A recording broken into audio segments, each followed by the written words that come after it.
একজন স্বাভাবিক মানুষের পক্ষে হঠাৎ করে নরখাদক হওয়া কি আসলেই সম্ভব? একজন মানুষ আরেকজন মানুষের মাংস খাচ্ছে তা কল্পনা করলে তো শরীর শিউরে ওঠে।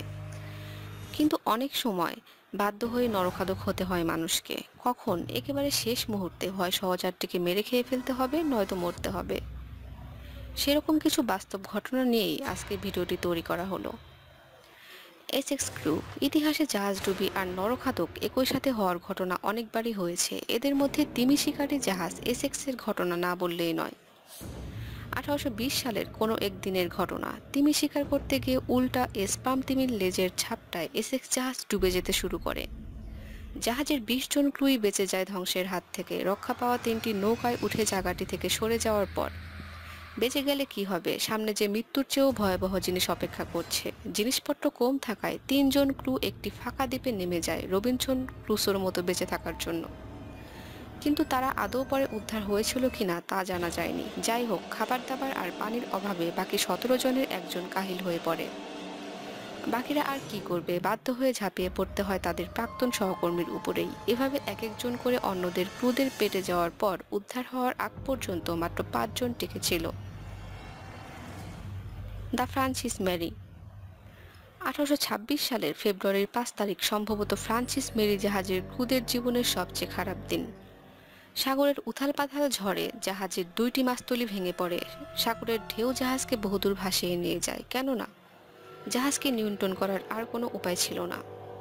খাবার দাবার পরিমাণ কম, কিছুদিন পরেই অনাহারে একজন মারা যায়। কিন্তু তখনও অন্যান্য ক্রুরা নরখাদক হওয়ার চিন্তা মাথায় আনেনি।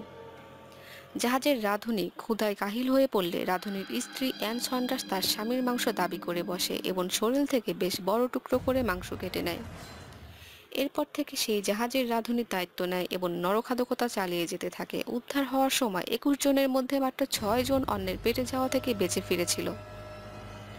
একটি স্থানীয় ভোজন।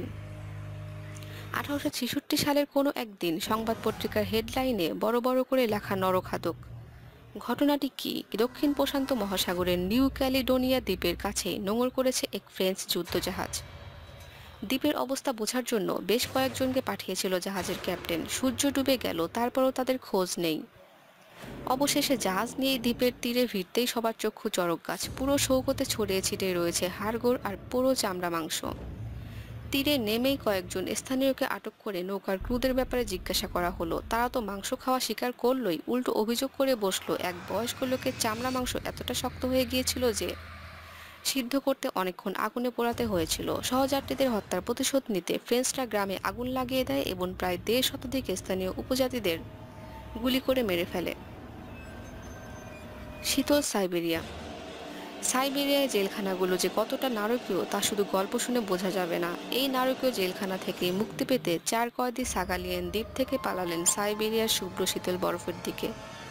তবে সাইবেরিয়ার তীব্র শীতে দাঁড়াতে না পেরে 2 কয়েদি বাকি 2 জনকে মেরে তাদের উষ্ণ রক্ত পান করে শরীর গরম করে মাংস কেটে টুকরো করে বরফের নিচে ফ্রিজ করে তা নিয়ে ঘুরে বেড়াতে থাকে। অবশেষে 2 কয়েদিকে আটক করার পর বাকি 2 জনের কথা জিজ্ঞাসা করলে তারা পকেট থেকে মাংসের টুকরোগুলো বের করে দেয়।